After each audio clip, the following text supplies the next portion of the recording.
Is there anyone from MHTV that needs me to allow them to record?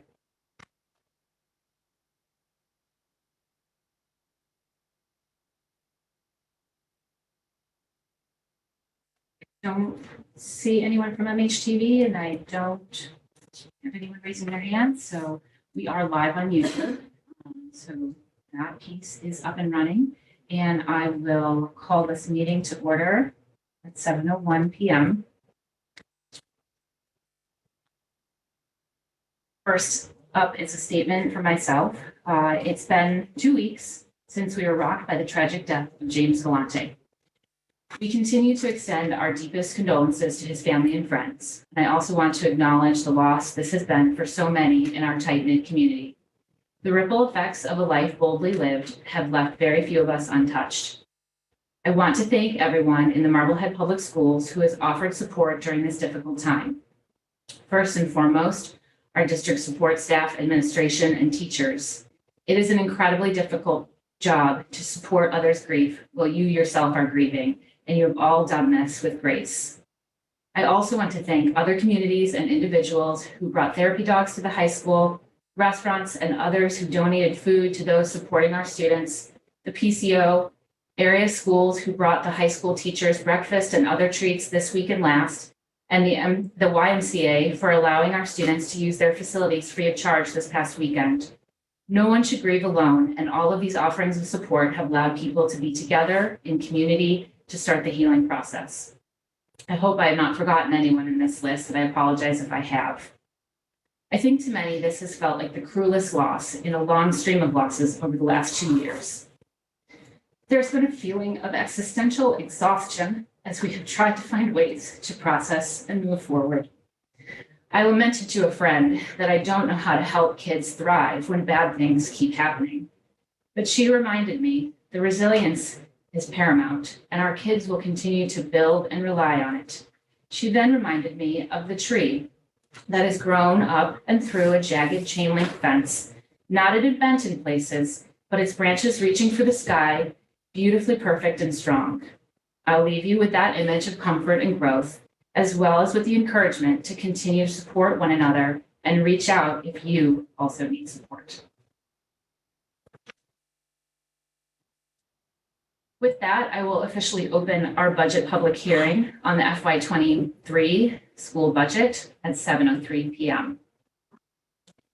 The budget process is a long one. It's the task of the superintendent and his administration to bring forward a budget to the school committee.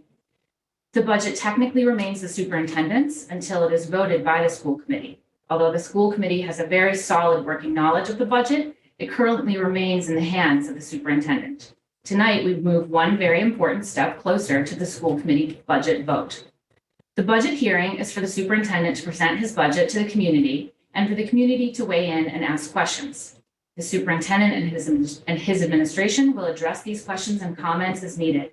The school committee is here to listen to community feedback, and we will deliberate and vote the budget at our next meeting next week, Thursday, April 7th. We welcome feedback during the coming week as well. After the approval of the budget, it officially becomes the school committee's budget to continue to communicate to the public. John, take it away. Thank you, Sarah. Thank you for the kind statement. To begin, it has been a really difficult 2 weeks. I want to thank members of the leadership team who are here this evening. I will go through the budget presentation, and then we will open it up for questions or input. And if there are questions specific to a department or school, I will make them available to answer that question. So start the slideshow. Can everybody see that? Not yet.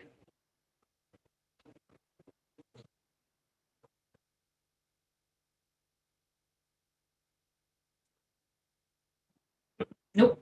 Are you sharing it on from your computer? I am.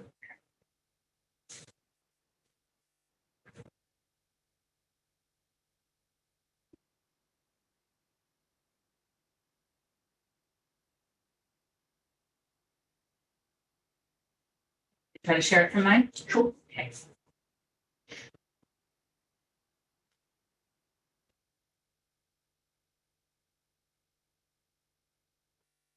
Up to the top, Yeah. hit slideshow.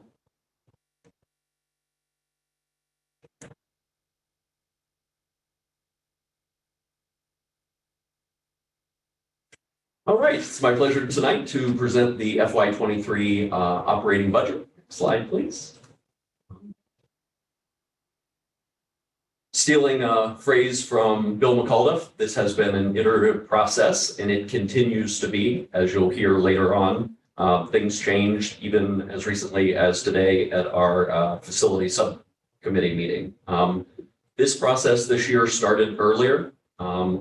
I was looking at the tracking sheet and it was a December date. And as I said at that December meeting, this budget is not a holiday wish list.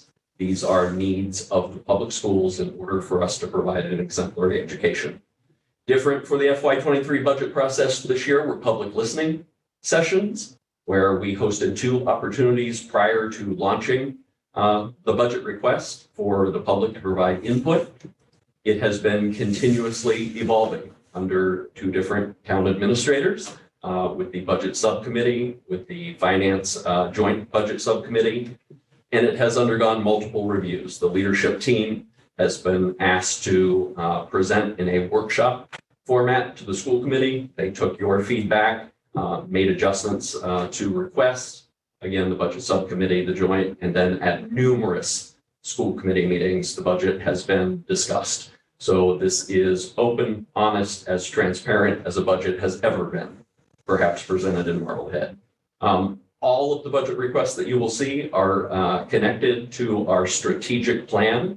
And maybe that's an omission on my part that I don't just blatantly call it a strategic plan, but our planning for success document is a 5-year roadmap for the district. And so this budget is aligned, and you saw that at the workshops when principals and directors presented that they aligned to the objectives of the district. And so from the original proposed to the final approval, which Sarah indicated you guys will do next week, you will see the budget that I'm proposing this evening. We started back in October, November. Next slide, please. No worries. There you go. With our budget directives, and certainly top of the budget directives are to meet our contractual obligations, step lanes. We were looking to revise the paraprofessional and tutor contracts since we're going into collective bargaining next year with all of our unions. We will look at the tutors and paraprofessionals then. We do have the stipend review committee that is up and meeting.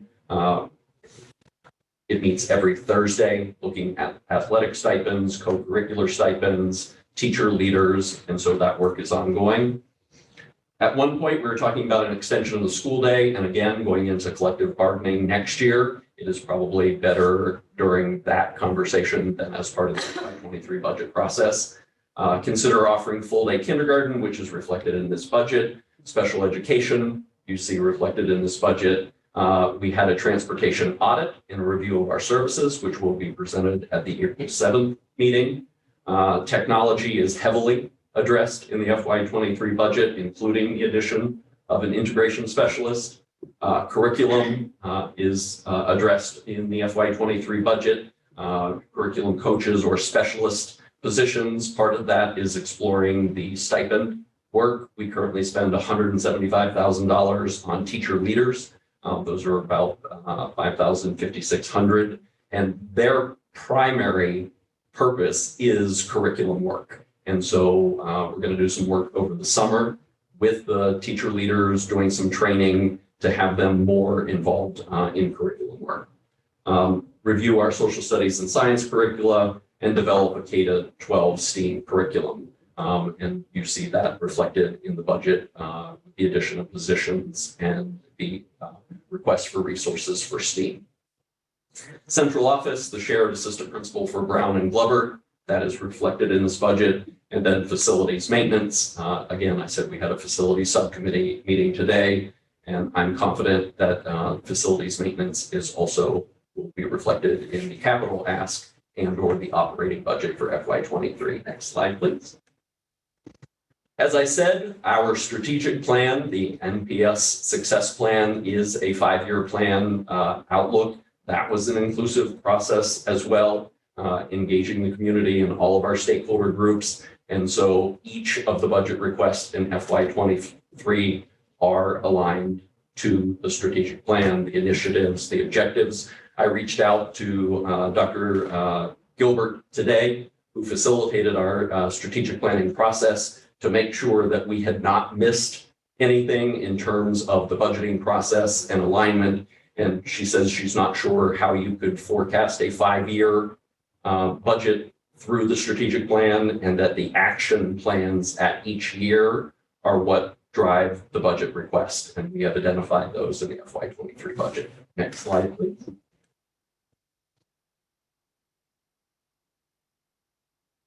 So you see before you the tracking sheet, and that is up to date, including the security cameras as the last thing that was a change to the overall budget. Next slide, please.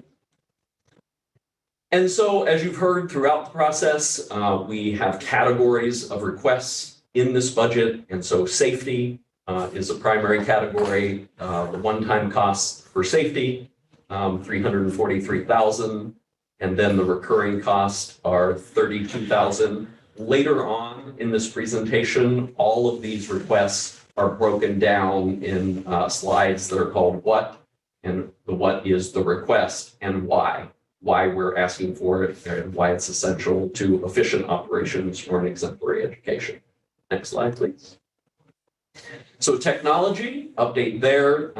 The town has included to put the purchase of the smart panels for the 4 schools. We're fortunate to have the smart panels at the Brown School because Stephen Quietek was hired just in the nick of time as that technology was being installed in this building. And so that will be a town warrant article for the purchase of the smart panels. The one-time costs in technology are $21,000 with $35,000 in recurring costs. And again, in those what and why slides are detailed explanations of that.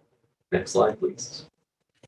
Personnel, we are proposing a significant addition to personnel, everything from bus drivers, custodians, to an attendance clerk, permanent subs in each of the buildings, the math specialist position, the STEAM teachers, college and career assistant, some groundskeeper maintenance that did not make the FY22 budget, the DEI position, and then also in there are the stipend increases for FY23.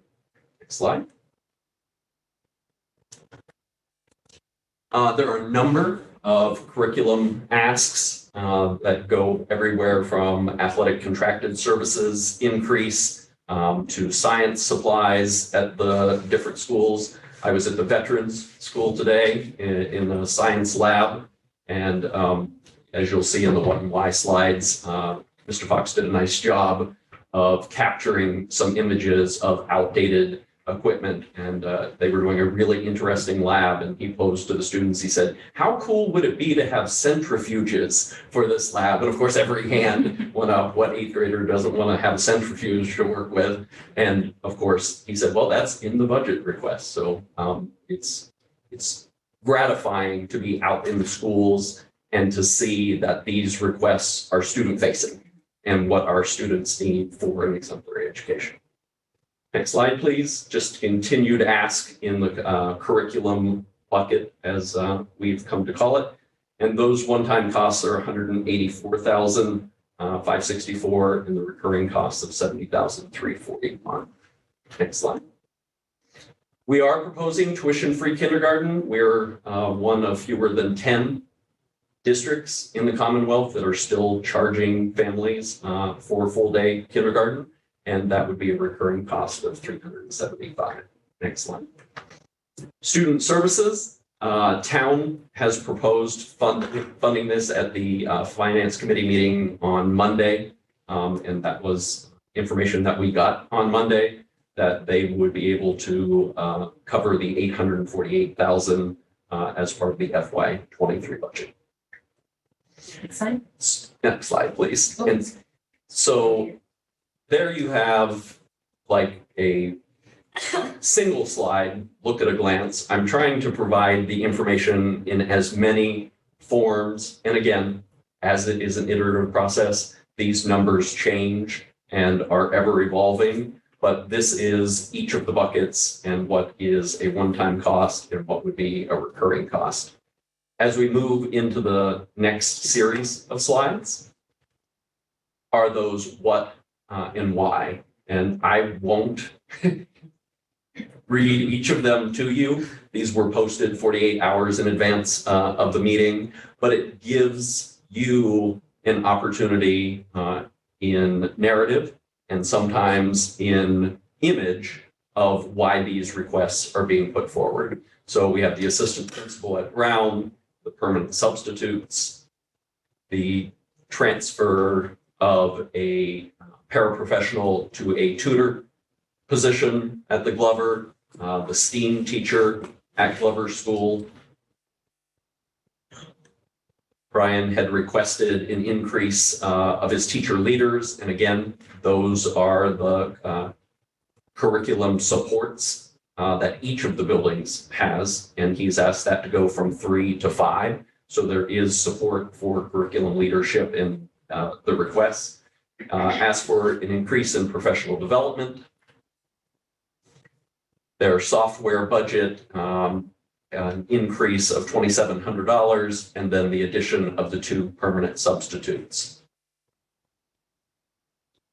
As we move to the village school, they have asked for 3 permanent substitutes, which makes sense because they have the 3 grades. The math tutor, an increase of a math tutor position at village.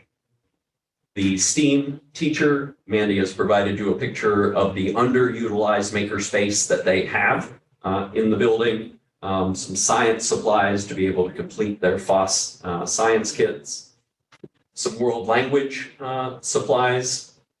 Some ELA supplies. I was talking to Mandy during our instructional rounds this week, and she said, I sent people out to take these pictures, and she said, nothing is more emblematic than empty bookshelves of the need for those ELA supplies. Some fine arts supplies so they can update their music and art supplies. Village is asking for some library increases as well. Social studies materials at Village, instructional software. And again, I'm not going into the why, but that information is available, and I'm happy to circle back to it if there are questions specific to it. Some new technology equipment at Village. Move to the middle school. You can see that Mr. Fox has taken a picture of some equipment. The hot plate has MMS from when the middle school was still located in the Village School building. And so again, a picture's worth 1,000 words.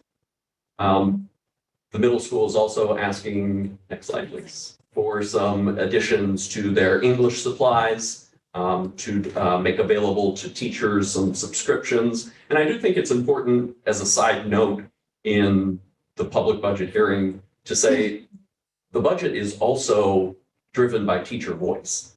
Teachers have input with their principals before they come to meet with Michelle and me to put forward budget requests. And so through teachers and through teacher leaders, building principals get input from faculty and staff about the needs. So I really do believe this is a needs-based budget, and I have circled back to building principals and directors when questions are raised that maybe certain things are not included that people wanted. Of course, in any budget, there will be requests that aren't put forward, but in this budget, I really do feel like teacher voice is represented. Next slide. Some world language supplies and materials at the middle school. Fine art supplies and equipment, and Mr. Fox has learned what a pug mill is, and that if I've taken a takeaway from the FY23 budget conversations, I now know what a pug mill is for the art studio at the middle school. Next slide. Engineering supplies, some physical education equipment, and some music equipment. We move on to the high school.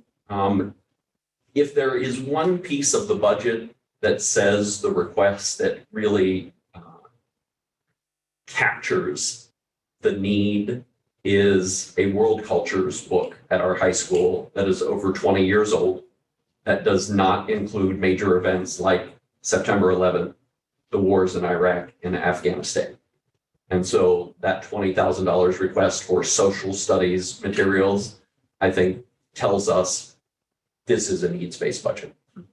Visual arts at the high school, there are some materials that are still in our art studios from when the new high school, as some people in town still call it, opened back in 2001. Some woodshop equipment. Dan has captured the dust collector and the need for that $14,695 request.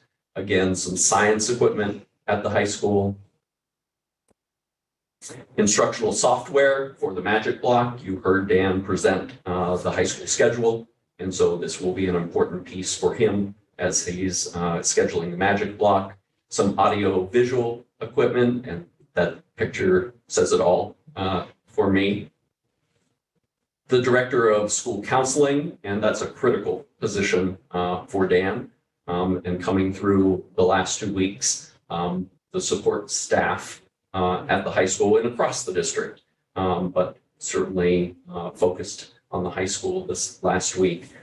Having this position, I would agree with him, is critical. The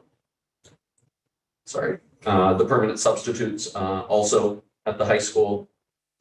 The college and career assistant, the attendance clerk, which is something that the high school had previously and really does help the efficiency of the main office. Front desk monitor. Every time I go over to Danvers High School for superintendent's meeting, there is that front desk person with the sign-in software, which is also in this budget, that increases safety and security for the building. He's looking at operating line increases for multiple areas of the high school, from student activities, transportation, to professional membership dues and athletics. We move on to technology at the 4 schools. We are very grateful that town is putting that in a capital article. The security cameras, which because we cannot pinpoint the life expectancy of that, will not go on a town warrant article, so that is in our operating budget for $325,000. I think it goes without too much explanation, the value of these security features for this budget. The security card swipe system, the high school is asking for an additional access point for $8,000. The technology integration specialist, again, supports students and teachers as we invest in all of this enhancements to software and hardware and distance learning. Having someone to support teachers in the classroom for integrating this into curriculum and instruction is an important piece. And we saw that this year with the integration specialist that was added in the FY22 budget, and fully support one for FY23. The STEAM cards, we are going to have STEAM teachers, so we need some curricular materials, and then the professional development for staff in order to implement those in the classroom. The math specialist, you can see that the math specialist that we added as part of the FY22 budget has been a tremendous value add as we have a new math curricula and supporting teachers in implementing that. So an additional math specialist to support curriculum in instruction. I'll move quickly through these. We continue to look for bus drivers, and so we've put an additional bus driver in this budget in hopes that we can have all of the buses that we currently have in our fleet running. The groundskeeper position, some additional custodians that were also things that did not make the FY22 budget.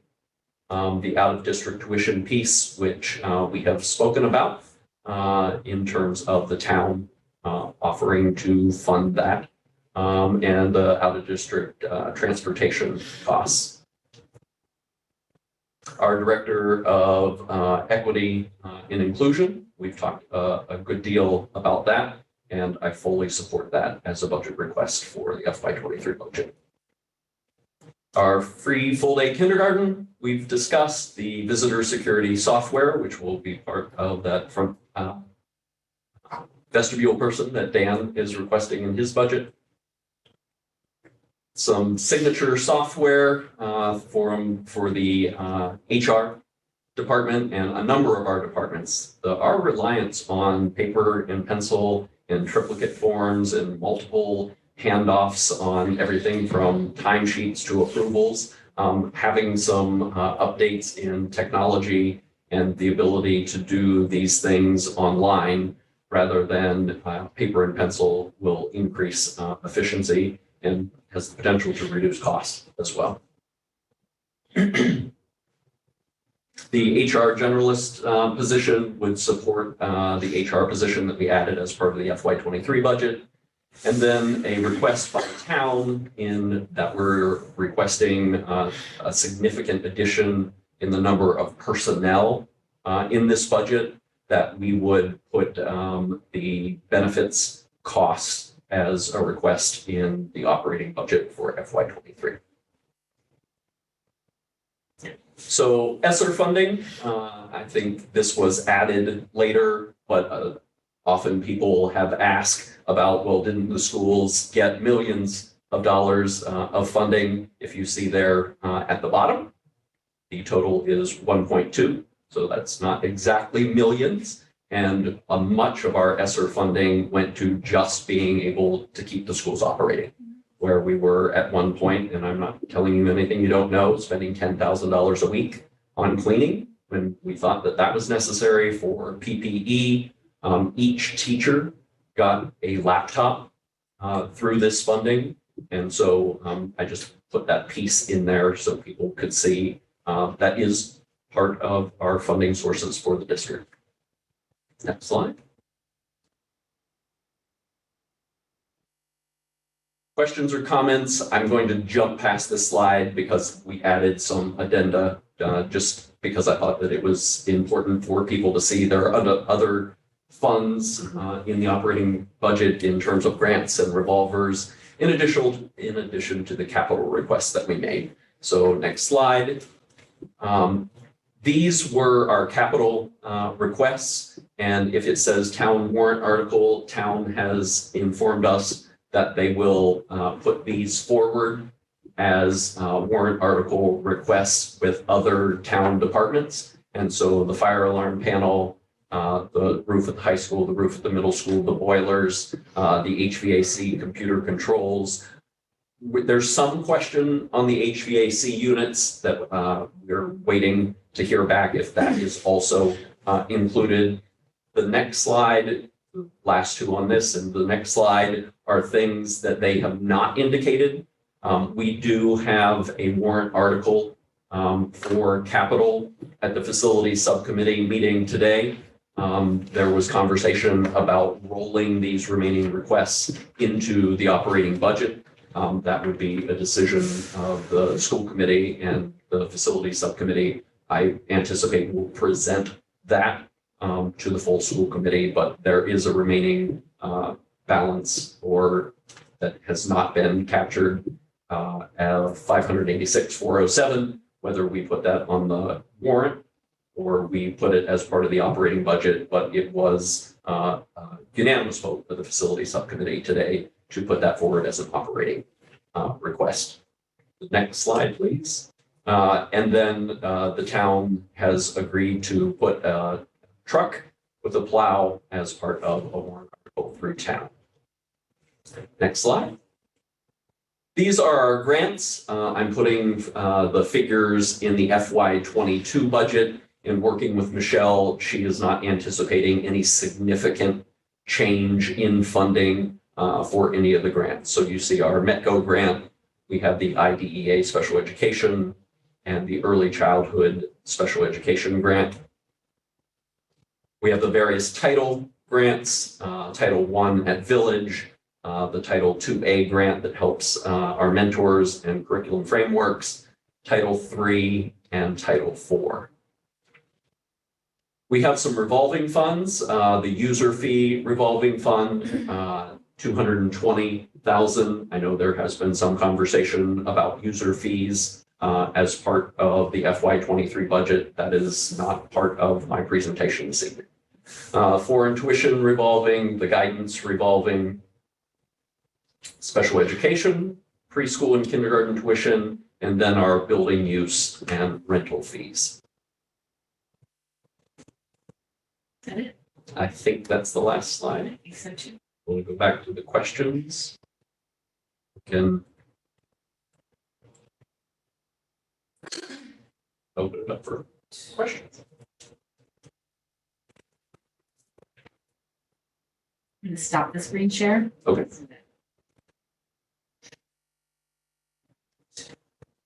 So this will open it up for the public comment portion of the meeting. So if you would like to comment or ask some questions of this budget, you can use the raise hand function. And I will ask that you say your full name and your address for the record as well.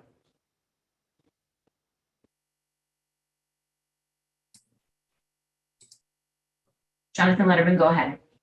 Hi, Jonathan Letterman, Edina Road.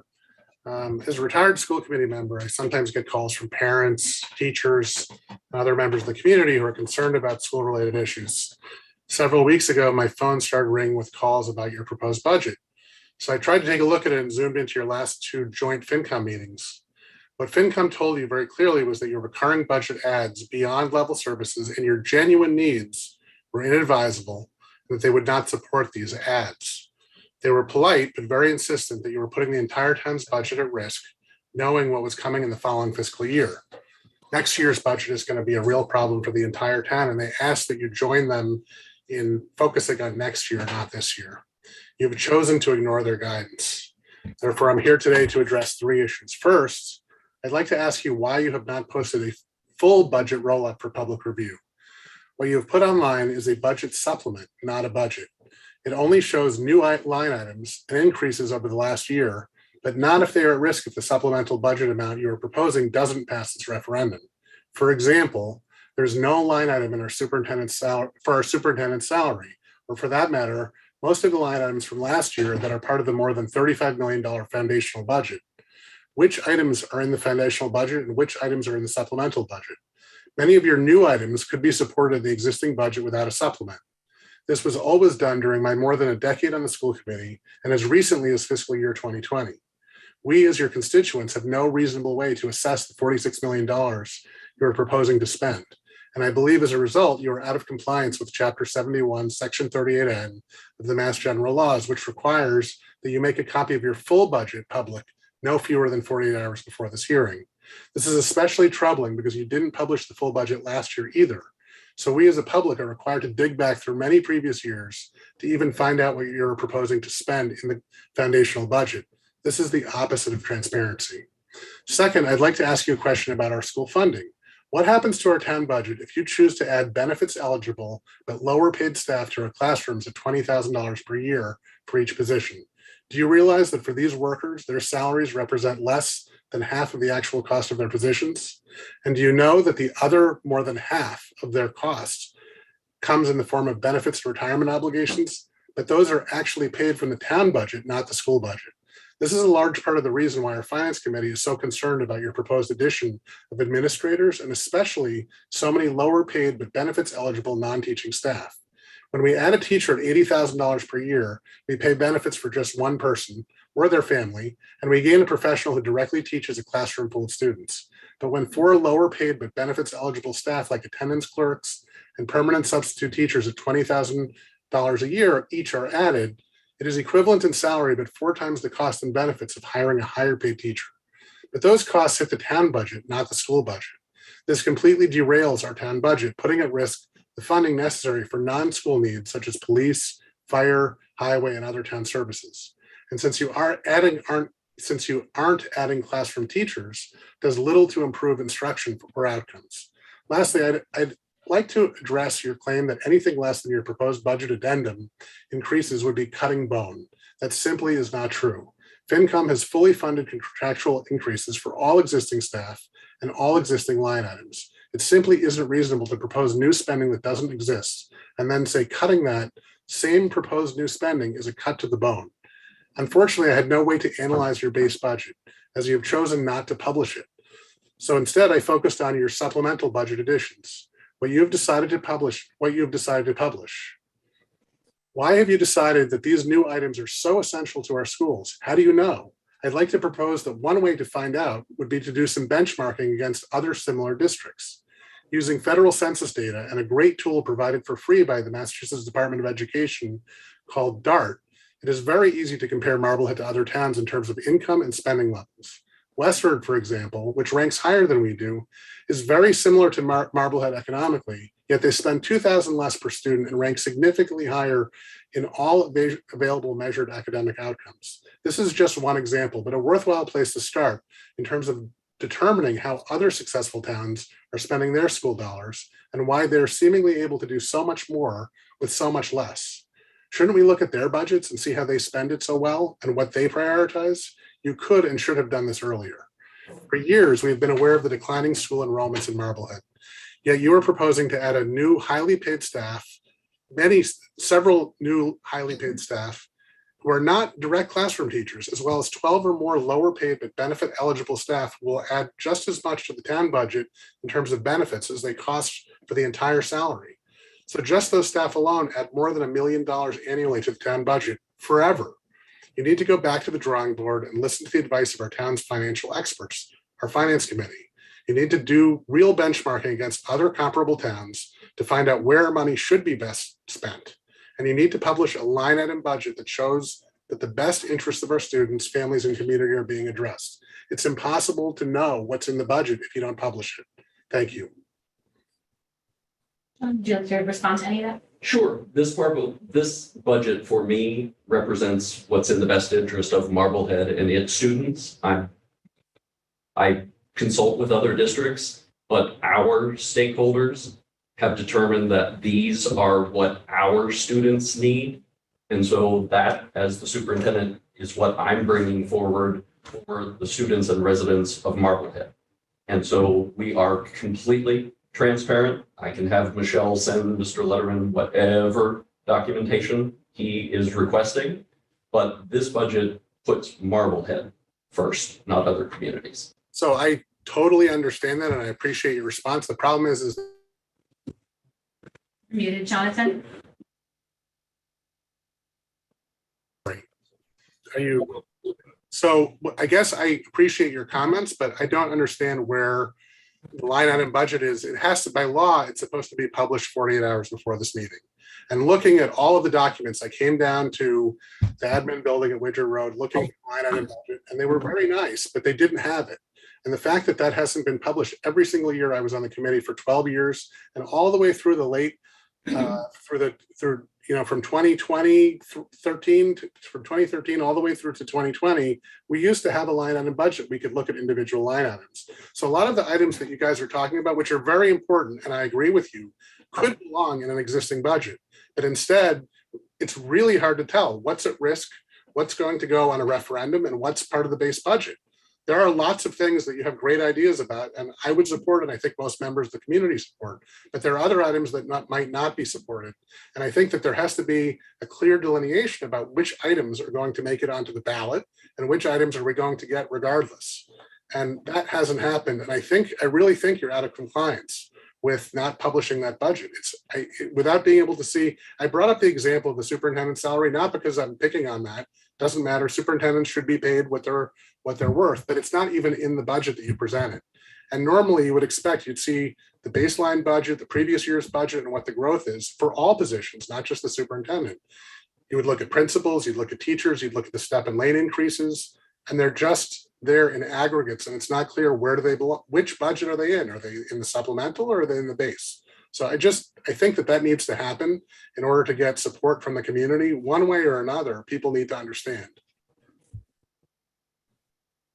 And that, by the way, was supposed to happen 48 hours before this meeting. Can we address that? Isn't this available? Yeah, the detailed budget binder has been available on Widger Road since December 10th. I think, Michelle, can you speak to that? Yes, our budget binders have been available since they were distributed to the school committee. We've had an office copy in the office. I actually added some final budget documents to them a couple days ago. So there is a copy in the superintendent's office that the admin assistant has available. The actual line item budget, I do want to reply to that because we do not break down the salary actual lines in the budget because we do have line item autonomy, and therefore, until we actually know the person in each particular position, that particular line item is going to fluctuate. So we do not determine that. So I don't want to put out, I mean, obviously the superintendent line item is not going to change unless we have a change in that position, but we do not put out the individual line items because those are going to fluctuate based on what school each teacher is assigned to. We still haven't gone through our staffing, if we have any staffing moves for next year.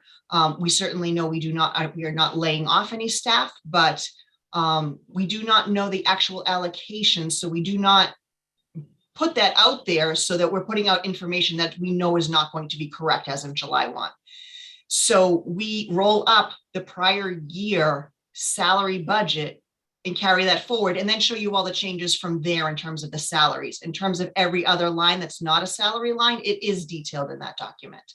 So therefore, we're just not allocating the 35 million. If you want the 35 million, I do have a report. It's exactly what the FY22 budget is. And therefore, the changes are listed below that on the budget summary document. So I can give the line item, but I'm going to tell you they're going to change before I actually post it for the new fiscal year. So I totally understand that. And I know that you have a line item budget yourself as the budget director for the schools, but that document could have been released in its estimated form. That's what a budget is, right? So you could talk about grade 1, grade 2, grade 3 at each school for our elementary schools. You could talk about the village school, grade 1, grade 2, grade 3, grade 4, 5, and 6, right? I mean, that's normally how the budget document is done. And obviously there are different positions with different salary levels, but those are relatively in aggregate well-defined, and those are part of the base budget. So here tonight, you're talking about a whole bunch of new spending, and some of that new spending could go into the base budget. Some of it can go into the supplemental budget, but it's not clear where anything belongs. So if I was to say to you, look, I think you have too many helper people, whatever you want to call them, and I use that as an example because I don't want to pick one category to pick on in one place, I could say, well, maybe you should spend, maybe our books, look, I 100% agree we need textbooks that cover 9/11 at the high school. That's a no-brainer, right? So that could belong somewhere in our textbook budget, but we don't know what the textbook budget is because that hasn't been published. So there are a whole bunch of line items that deserve public scrutiny that aren't available. Now, your point about coming down Winter Road, I did come down. Nobody had that. So this was yesterday, and you can, I spent a little bit of time down there and I said, do you have a copy of the budget binder? And it didn't seem like it was available. And if it is available, why leave it in a binder down there instead of just posting a PDF of it on the district website 48 hours in advance so everybody can take a look at it? I think that, to me, that is the budget that needs to be published, not just a narrative about these are the things we want and these are the things that we'd like to have and these are the things we need, and are they going to be at risk if they go on the ballot? Or are these going to be things we'll fund no matter what? I think no matter what happens, whether the referendum passes or not, we ought to have textbooks for world cultures at the high school that cover 9/11.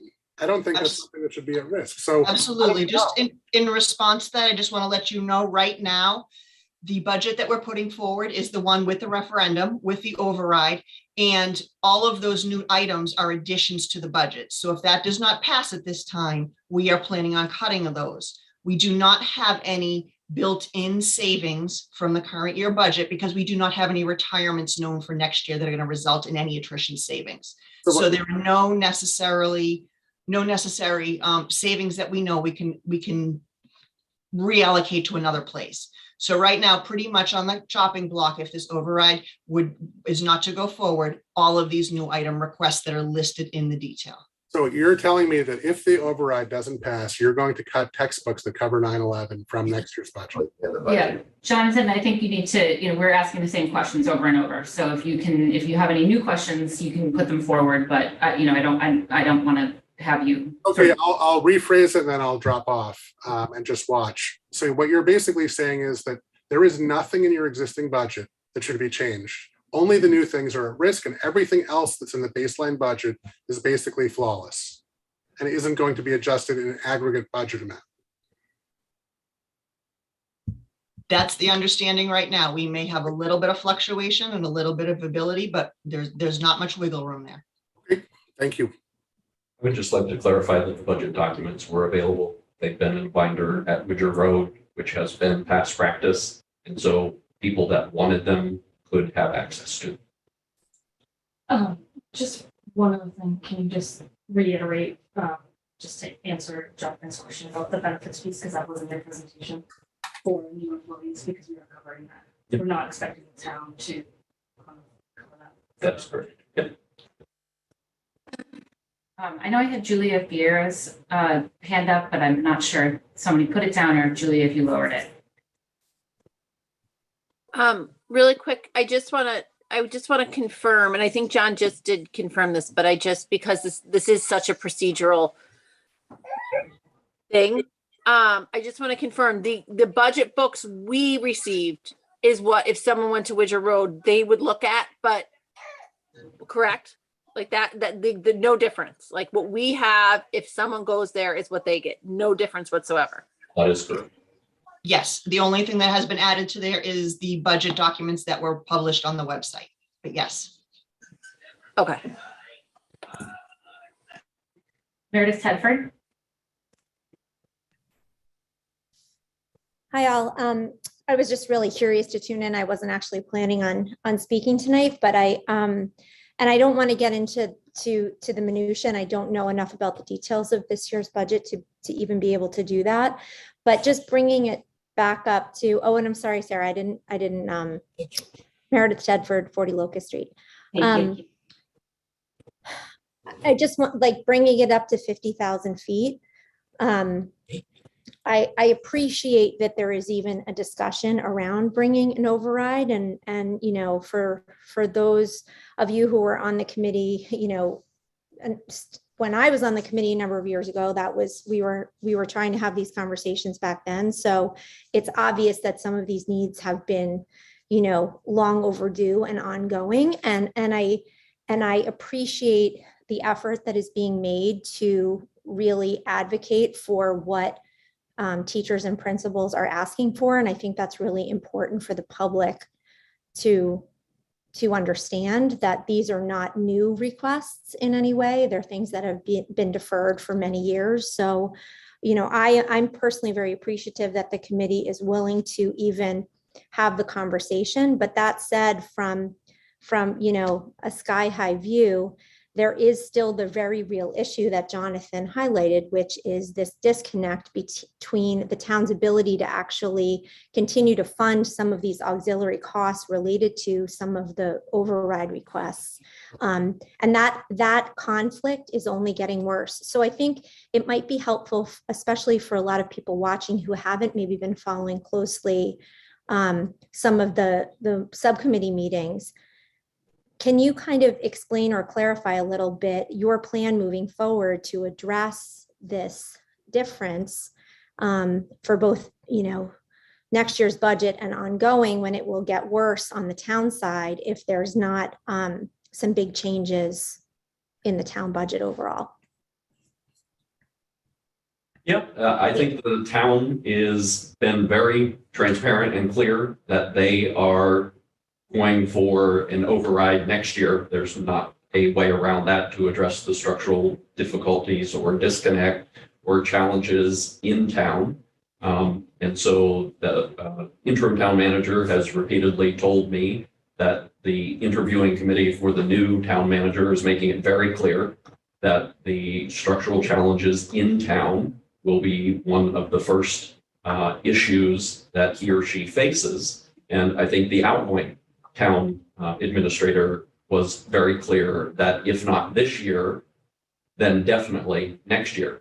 And so those will continue to be collaborative conversations with the town and the school department. The school department is prepared to move forward this year and not wait another year for our children to have the exemplary education that they deserve.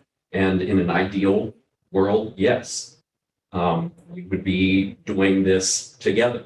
But we have put these needs forward, and I'm not sure how we say we've made these known. And I would agree, Meredith has pointed out that these have been known, some of them. I go back to Matt Fox asking for a reading teacher last year and was giddy because after 8 years, he finally got it. That we're putting these things forward and to say then to our students and our teachers, but not this year. So that's why the school department and under my recommendation is moving forward this year with budget requests that we have. Thank you. Thank you, Meredith. Nancy Smith? Hi. I just have one quick question. Can you just state your How address is really the- quickly? Can you hear me? Yeah, can you state your address really quickly? Thank you. There. I just have a question about how you handle your school lunch program.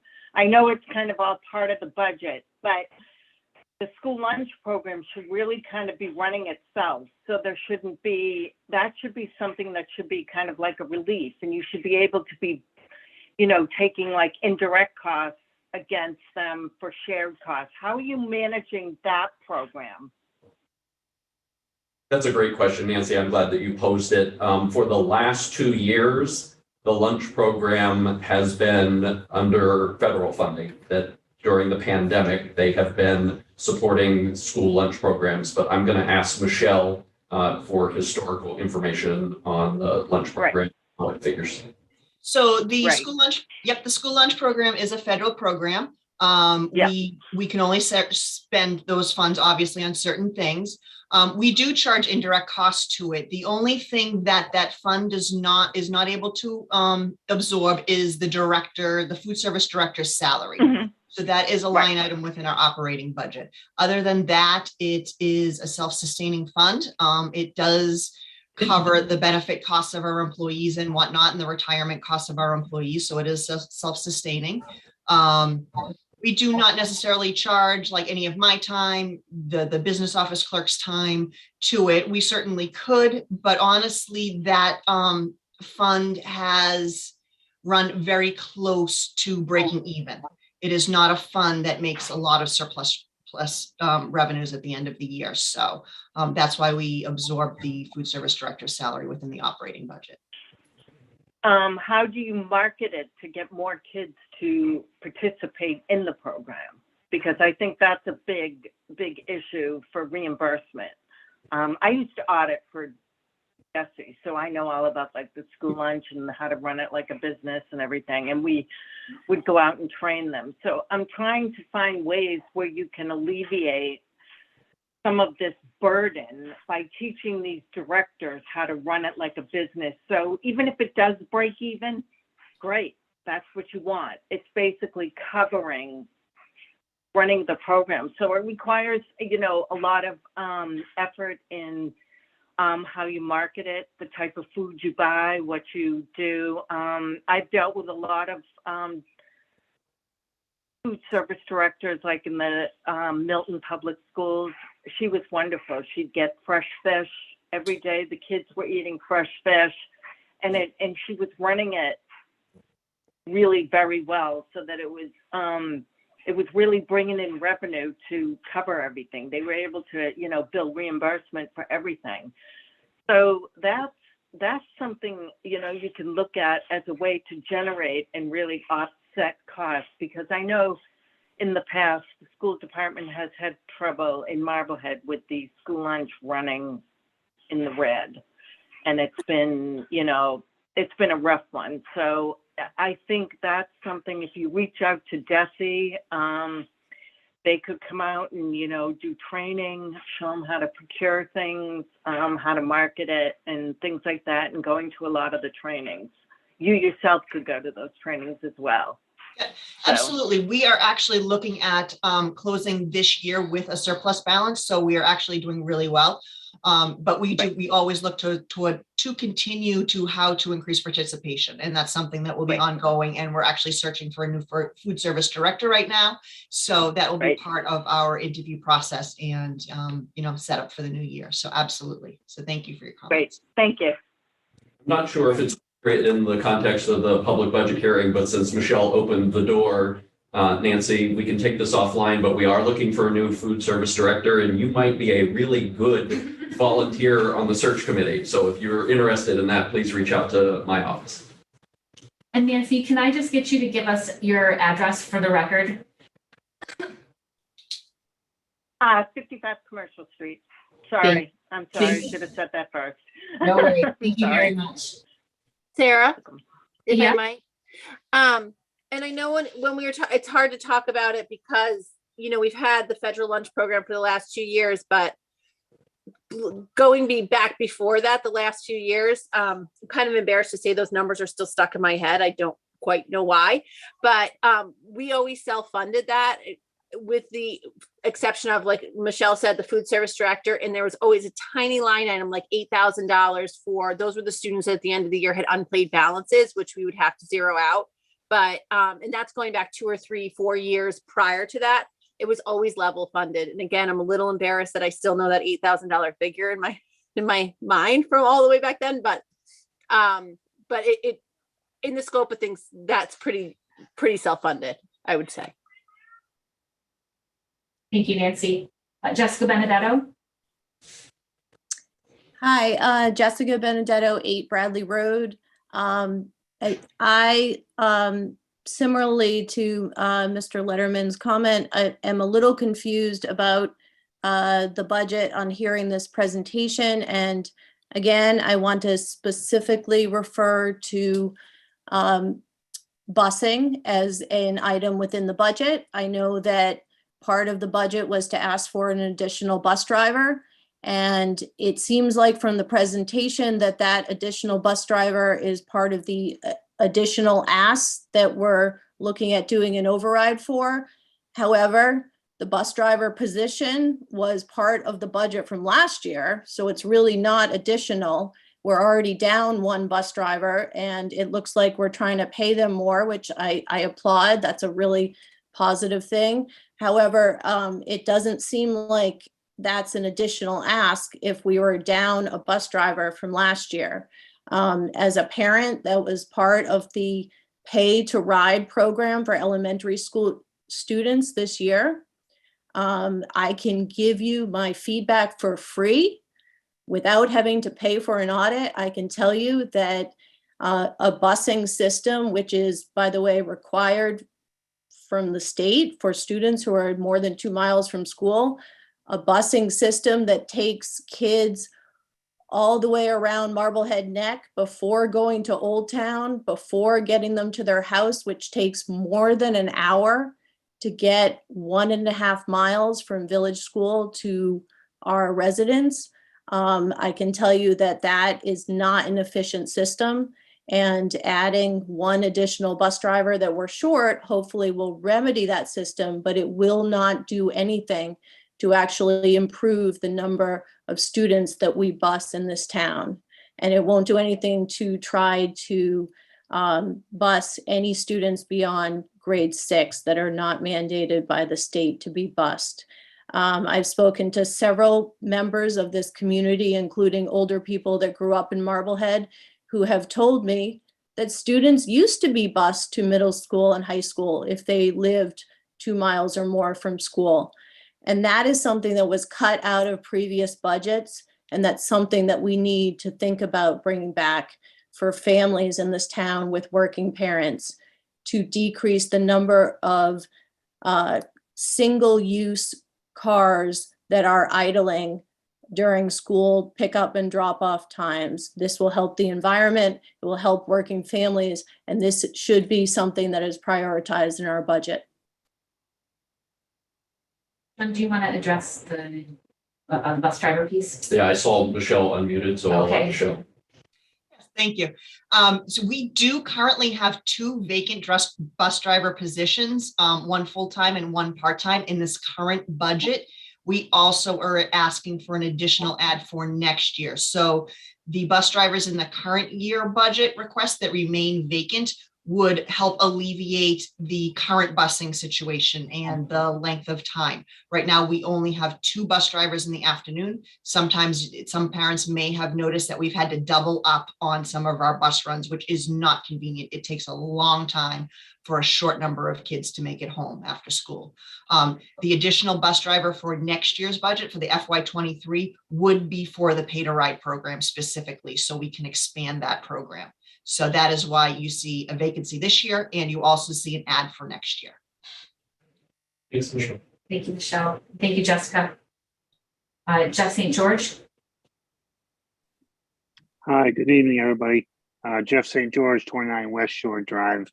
I'll be quick as possible. So, as a special education parent, our concern is the lack of new special education personnel, professional development, and the absence of its specific mention in our strategic objectives. It just seems pretty glaring considering the out-of-district tuition spending. My biggest concern is that I feel like our team chairs caseloads are too large. Our specialists have too many students, and inclusion does not exist with kids with complex IEPs. As we push forward with our DEI efforts, which I fully support, the challenge with student challenges get left behind in these discussions. A special education parent, I feel like many academic and therapeutic programs are available, exist, and can help kids in this district and keep kids in healthy peer groups. The idea of an override for special education parents had always meant that these programs and additions could finally implemented and our children could finally feel like all other students. I would implore you to re-examine your ask for the student services portion of the budget. I would ask that our district finally work towards the long-promised modern co-taught model. The model would save our district money in the long term and bring us closer to meeting our equity goals. While I fully support the DEI coordinator, I struggle with the budget allocation to that if we're not supporting the special education support. As an example, seriously, we're involved in the district heavily. We all know that Dan Bauer is a proven successful administrator, despite his underfunding. Our high school turns out some of the best and brightest students in the state. When Dan Bauer needs curriculum coaches, I'm concerned why we didn't provide them. I think this should be a district priority. I ask that we fund the curriculum coaches position as part of the FY23 funding. Thank you. Thank you, Jeff. John, did you have anything to add on that, or can I move to the next person? I would want to give Paula Donnelly an opportunity if she has anything that she would like to in terms of the request put forward by the Special Services Department. Sure. Thank you. So thank you, Jeff, for the feedback. It's not, certainly it can often feel that staffing is a major issue. And I know that many of the headlines for the year have been the challenges with finding people to fill open positions. But one of the things that I've been looking at this year, and what I would want to point out, is that on balance across the district, we do have incredibly favorable teacher to student ratios. So just for teachers, tutors, and paraprofessionals across the district, we have a 5.1 student to staff ratio just for special education students. When you add in all of our related service providers, that ratio is 3.7 students to every special education staff member. I feel that we have a wealth, like an embarrassment of riches in some ways when you just look at the numbers of the highly qualified, incredibly talented staff. I think where it can feel inefficient and feel overwhelming is when it gets into looking at schedules and looking at how we're allocating staff across the buildings and across the course of their day. So, I do certainly agree that we want to promote as much co-teaching as possible. We do want to continue to ensure that we're maximizing all of the authentic, genuine, inclusive opportunities that we can for kids with complex needs. So a lot of the funding around professional development would be grant funded. That's why it's not a particular line item in this budget. That's why it wasn't an ask for me, kind of knowing that, there are always going to be fiscal challenges, but I do feel that in terms of purely the number of staff, that we've got a ton of really great people, and we want to continue to look at how we use those people effectively and efficiently. Thank you, Dr. Thank you. And it certainly wasn't a comment about the ability or professionalism of our staff. No, certainly not. And I didn't. Trust me, interpret it as I'm well aware of how well they do for my daughters. So that was not the intent at all.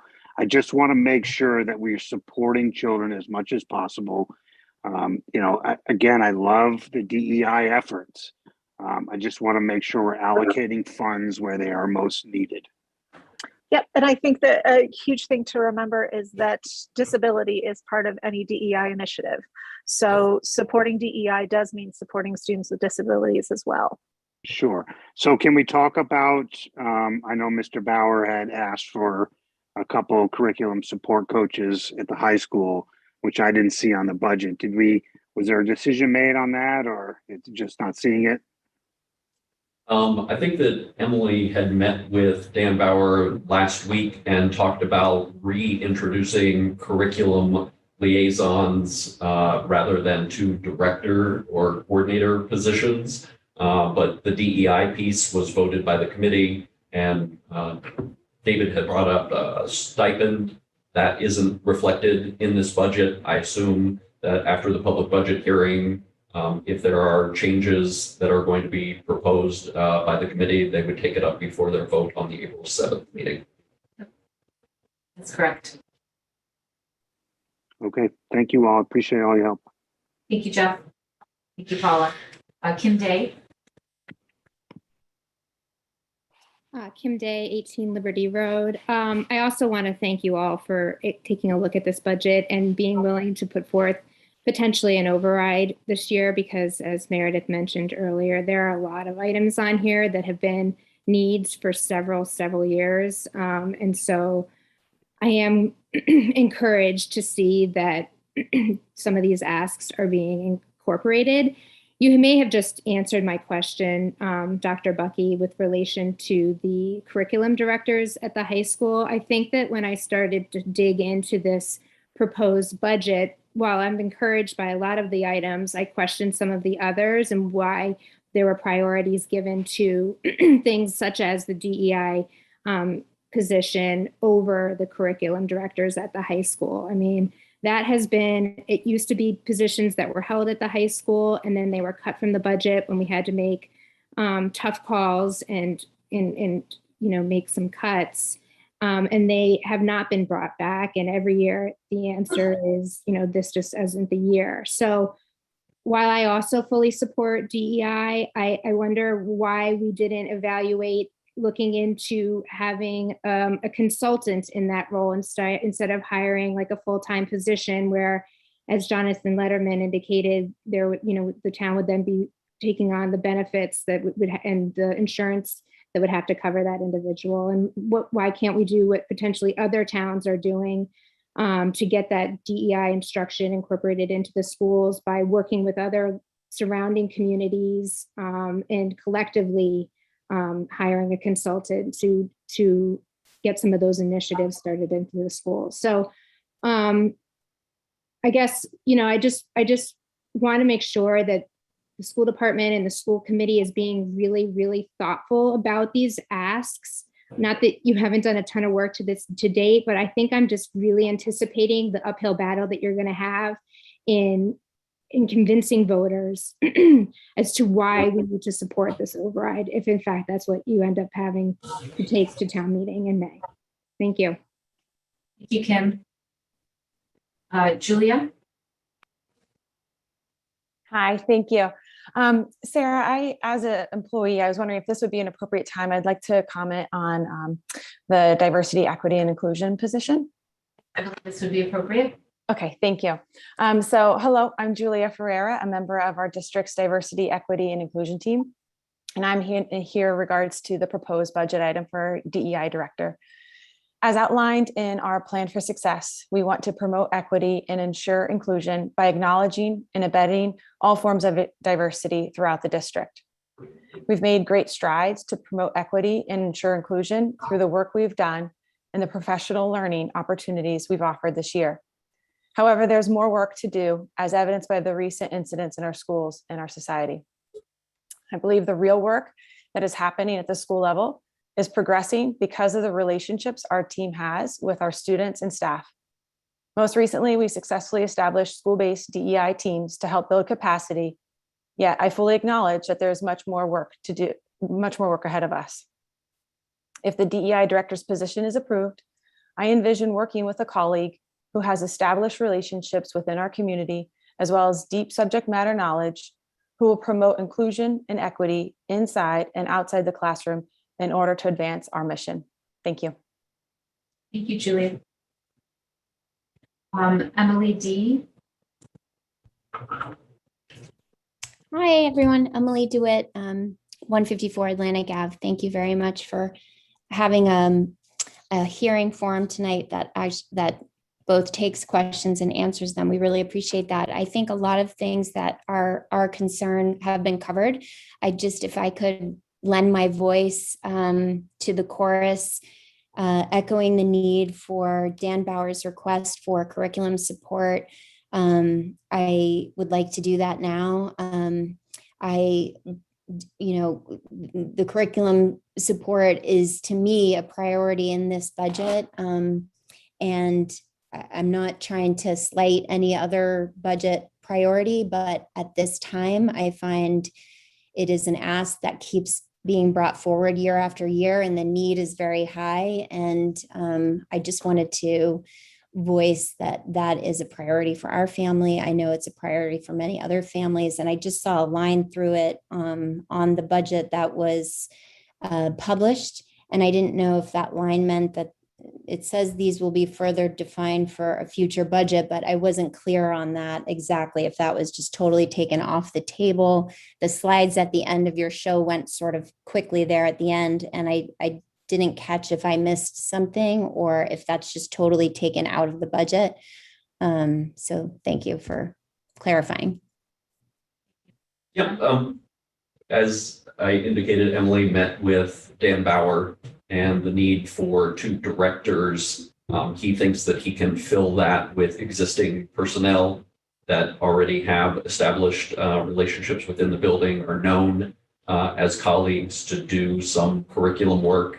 Rather than teach 5 classes, maybe they teach 3. And so there would be a revised budget ask for that would be brought forward. So the line through the amount on the budget proposal is just meant to indicate that it's not off the table, it's just being refined. Correct. Okay, thank you. Thank you, Emily. Kim Day, you have your hand raised again. Did you need to? I just kept it up because I don't think anybody answered my question related to, did you look into filling that position for a DEI coordinator by working with other school districts or by hiring a consultant versus a full-time employee? And can you explain a little bit more about like what that role actually is and how they are going to be incorporated on a day-to-day basis and be student facing or working with the teachers? Like how is that position going to work exactly? Yeah, we did. We explored several models, and we thought bringing a director on board was the best choice for our district. And we, as Julia indicated, we've had ongoing DEI work at the district level and then at school-based teams, and having someone come in as a director to support this work. I will ask Nan Murphy, who is on the DEI team to talk a little bit about their efforts and why we decided as a director position as opposed to making it something less or not as important as a director level position. Great. I'm happy to. I also want to, I see one of my colleagues on the DEI team, Maggie Dobin's hand up too. So I'm sure she's going to have some thoughts on this because this has been actually this position was the topic of our last meeting together. And I think it was Julia that said this position, really our vision for it is grounded in relationships. And so as you talk about student facing work, a consultant cannot provide that. Consultants come in and they provide the professional development to the adults, and then the adults are trusted to carry out that work during the academic day.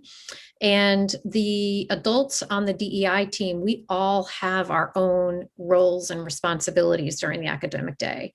So we really are looking for someone to join our team and be part of our team, and then be able to operationalize what we envision for students and for that collaborative partnership in the classroom for teachers that support to come to the student level.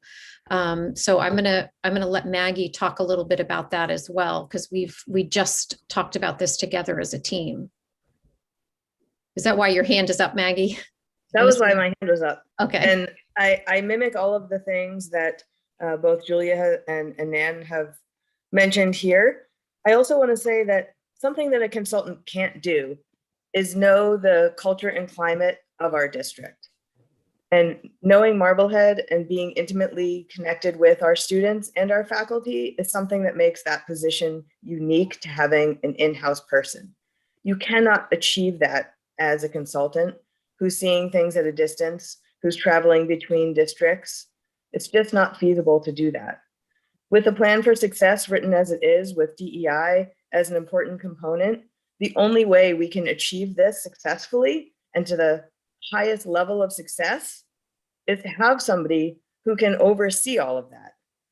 And many people have addressed looking at curriculum consultants and coaches tonight.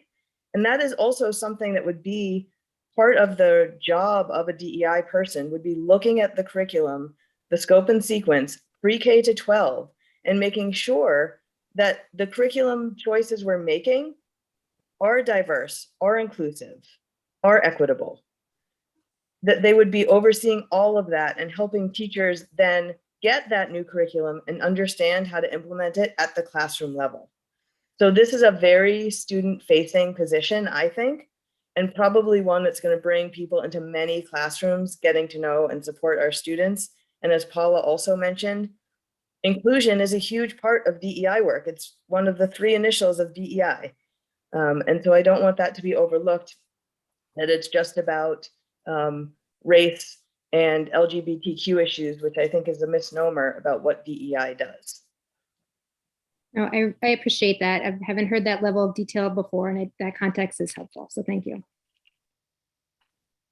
Maggie, can you just talk a little bit about how DEI and SEL come together? Because I know we are talking about that and what that can do for our district also. Yeah, I mean, I think in order to have a really successful DEI program, it needs to be systemic. And again, that's something that an in-house DEI person can work on. It's not something that's separate from, it is infused and part of the fabric of who we are. SEL is part of DEI. In order to have effective DEI work, you have to be empathetic. Empathy is one of CASEL's 5 core competencies. So if you don't understand SEL, then DEI can never happen. It's about being self-aware and recognizing who you are as a person and what you bring to your classroom, and what, I'm also a parent. Those are all the things that we're worried about our children right now. And this language, I think, are buzzwords in the educational community.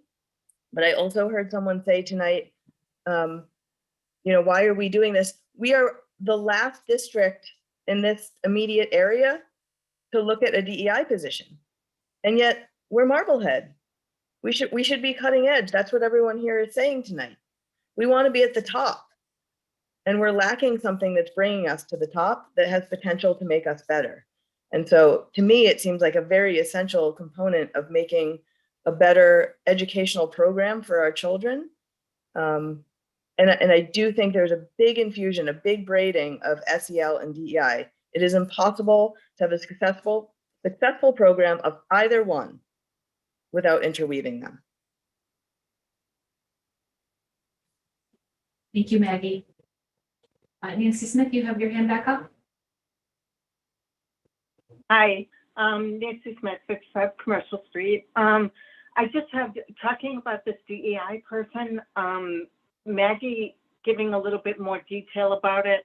I'm seeing a little bit more of the necessity of it, but at the same time, what I'm concerned about, you know, in today's world is the bullying that goes on with a lot of our children now in their identity and this new culture of how they're identifying themselves as non-binary and different things.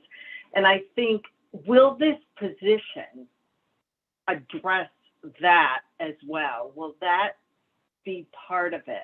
Because that too, I think involves educating the students on inclusion and acceptance and diversity and understanding, because when they head off to college, especially at the high school level, they're going to be thrust into a lot of diversity in the college level. And the college level university, they deal with this all the time and address it. So that's where I'd like to see how that is going to be. And, you know, starting in the middle school, elementary, because I'm seeing these kids really at a younger age being very, very angry, I guess is the word, and very mean, more so than, you know, when I was a kid growing up. And I think that's where I'm asking, is this gonna be part of this DEI, you know, team? Is this gonna be addressed as well? Because I think that's a major, major component that's gonna filter into that as well. Absolutely.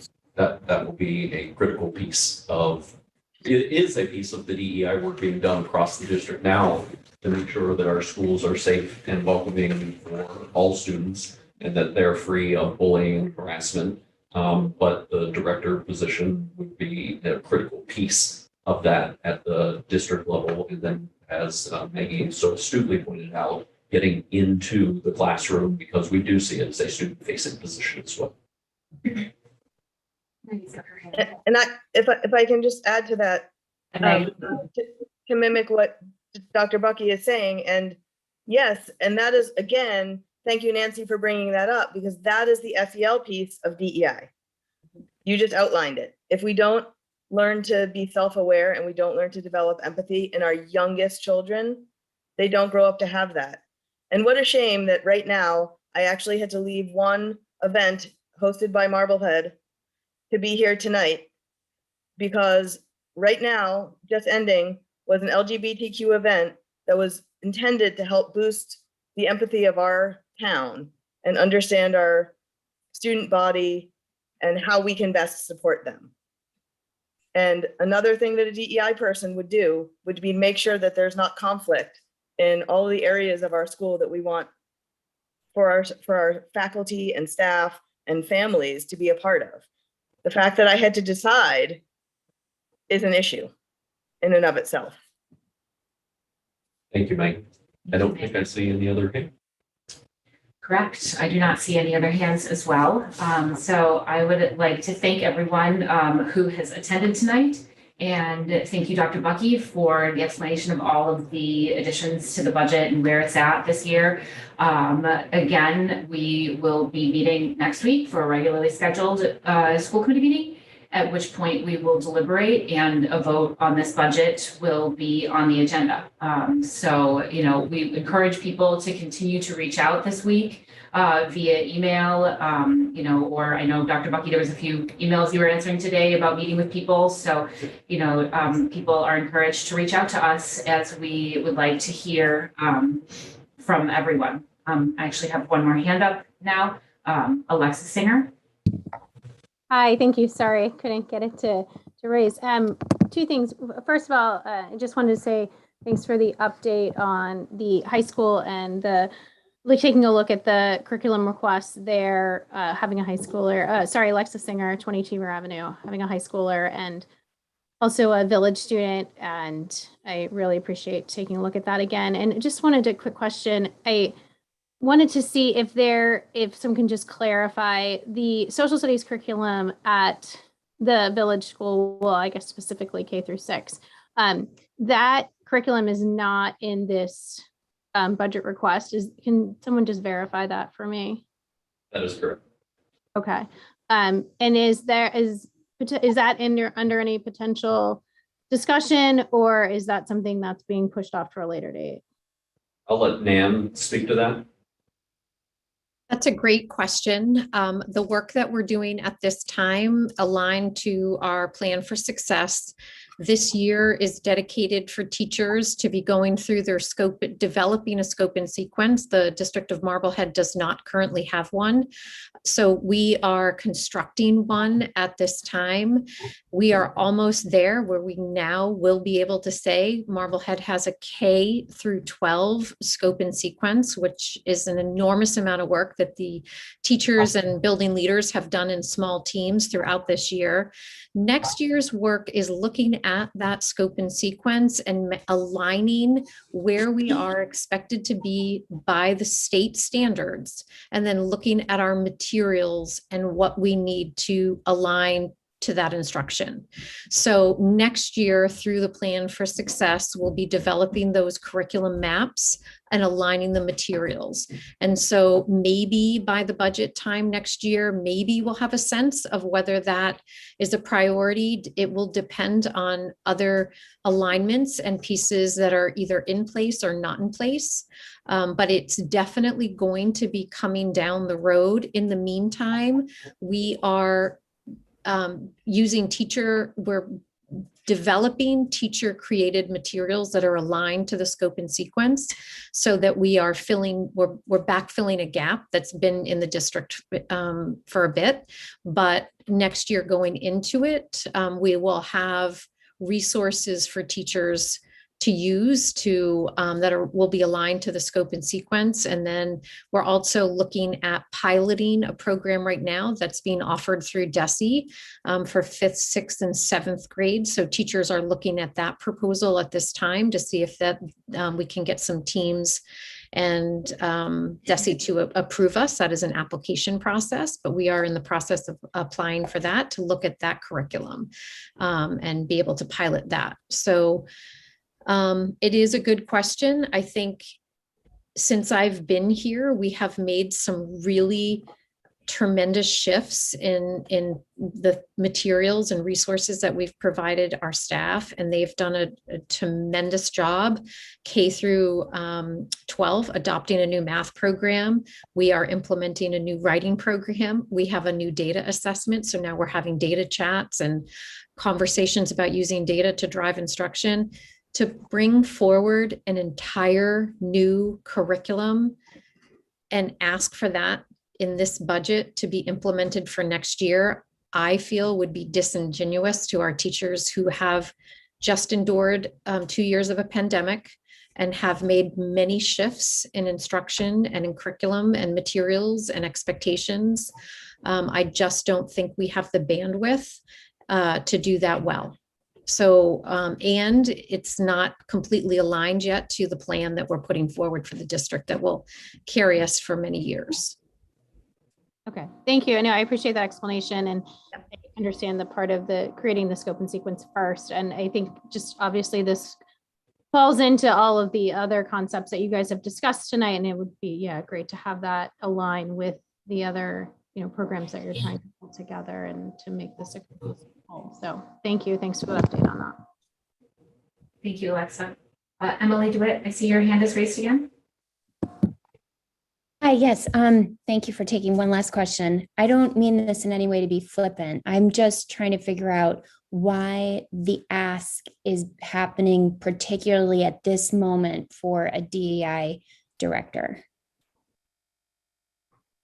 But I think the case has been made clear repeatedly this evening of the need for this work in the district. And I think Maggie was very articulate when she said many area surrounding districts have this, and as is often pointed out, this is Marblehead, and we are different. And to make it a binary choice of no DEI director or curriculum coordinators, I don't see it that way. I think that it is important work. If we see some of the incidents that have occurred in the district over the last couple months, principals putting out messages of things that aren't inclusive, that aren't respectful of diversity, that don't make safe and welcoming schools, I'm not sure how we could question the need for such a position in the district and not to diminish it to the role of a consultant.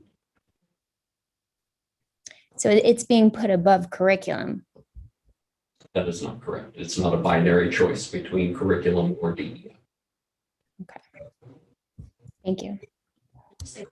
Thank you, Ellen.